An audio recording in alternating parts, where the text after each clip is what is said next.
So I'll get to it before Bob does, but Jerry West looking down, a little touch from him in a moment like this.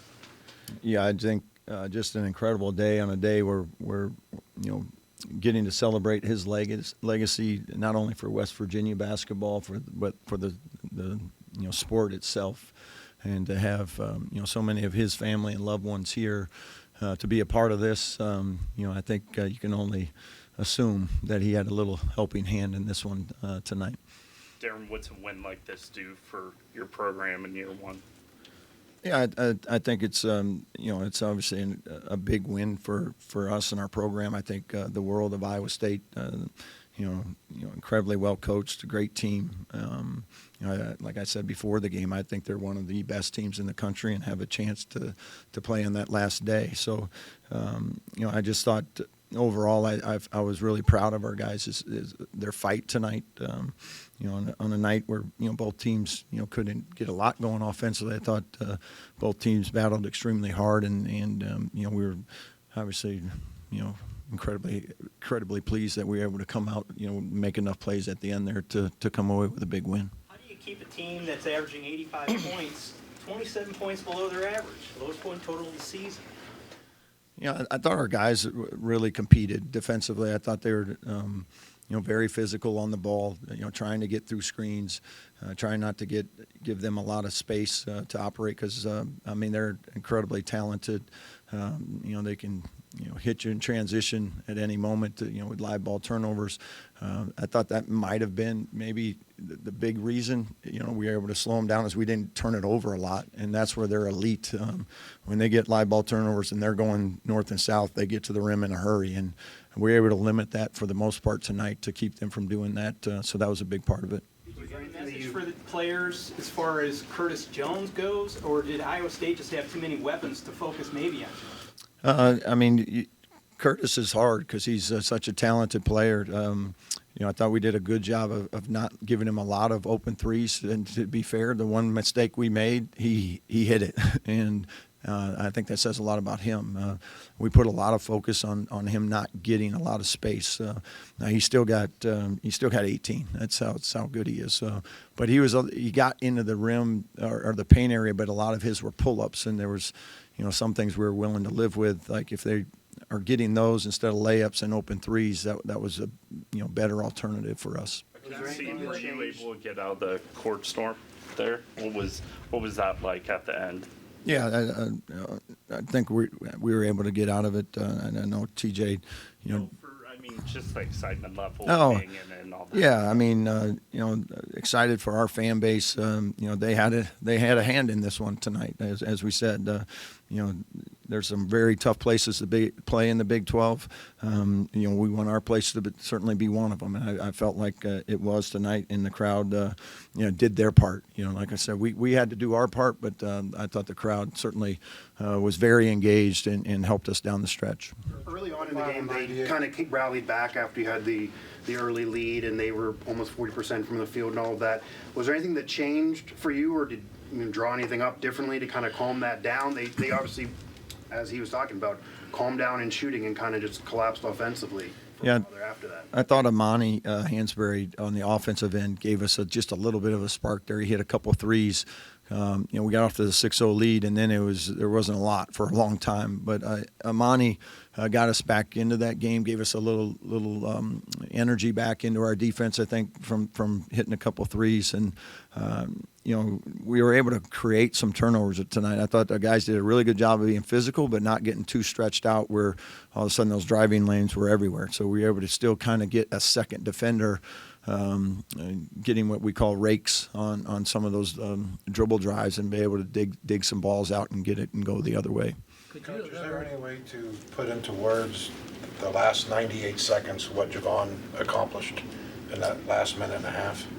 No, he's been just incredible all year. I think he's the best guard in the country right now. He's playing and for what we're asking him to do, and the way he put that team, on his back there late.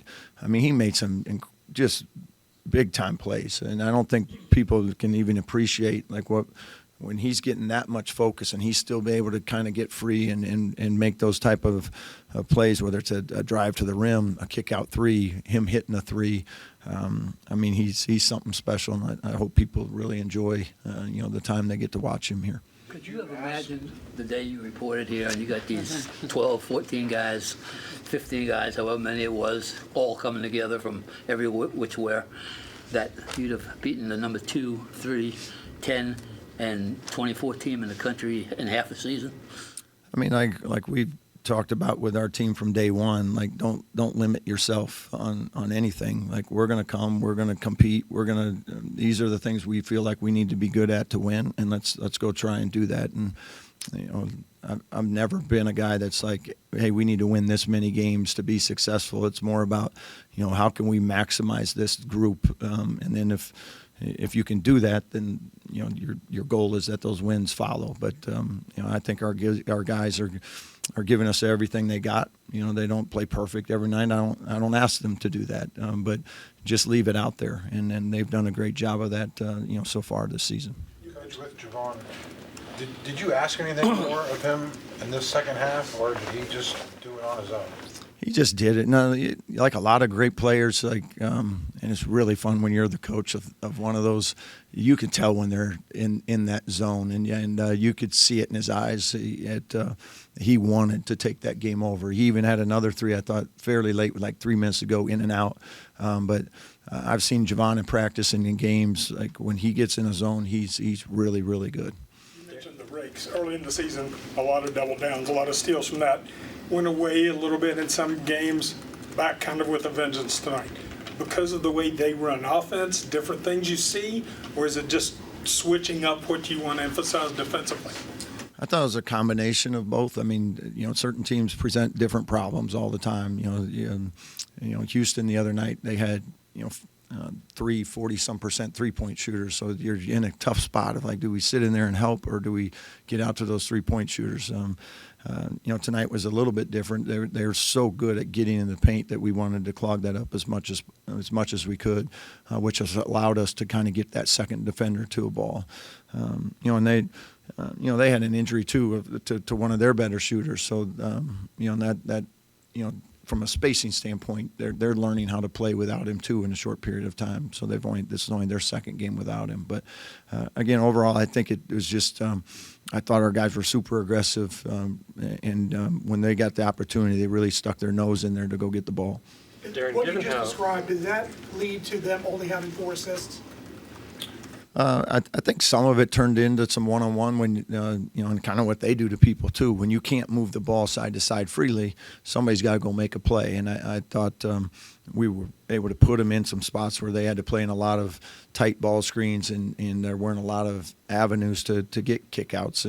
And they certainly made their fair share. But overall, I think our defense took away some of that stuff from them. Given how Amani has shot this year, why do you think he still gets like a handful of open looks every game? Is it just when he's in the ball screen with Javon gets all the attention? Well, I mean, it's hard. Like, your options are to switch your big onto Javon, or try to give a little help to Javon and recover back to Amani. And that's why we've talked all year. Amani got hurt right before Christmas, and it was pretty significant deal. He's been very limited in practice and stuff. He's been trying to give us what he could as he was coming along, but he hasn't been able to be healthy and run and jump and shoot the way he wanted to. But I felt like the last week you could see a little more bounce in his step, and now he's back to kind of where he was at the Bahamas, and playing at a high level. And what he does for our offense is really spaces that thing and puts people in some tough spots. And even defensively tonight, I thought you could tell he's got a little bounce back. He went and grabbed those hard two-handed rebounds again, like you saw maybe early in the year in the Bahamas in a couple of those big games. Have you worked very hard on Andre going from one end of the court to the other, and making a shot and a free throw? I'm glad he didn't hear me, because I was telling him to stop. But a great play by him, gets the steal. Coast to coast, just like we drew it up for the end one. I talked to Javon about this, and obviously winning's the most important thing, but somebody says Javon Small's Big 12 Player of the Year, what would your response be to that? Say that one more time. If somebody called Small Big 12 Player of the Year, what would your response be to that? They're right. Yeah.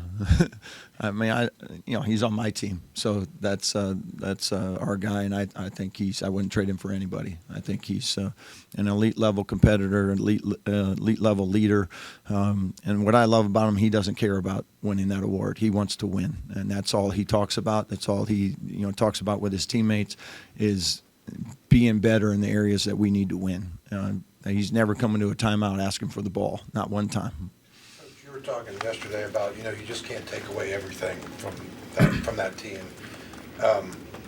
They got the rebounding edge tonight, points in the paint, shot 44%, but they didn't make any threes. Was that maybe kind of the thinking, hey, as long as they're not making threes, we can kind of stick to our game plan?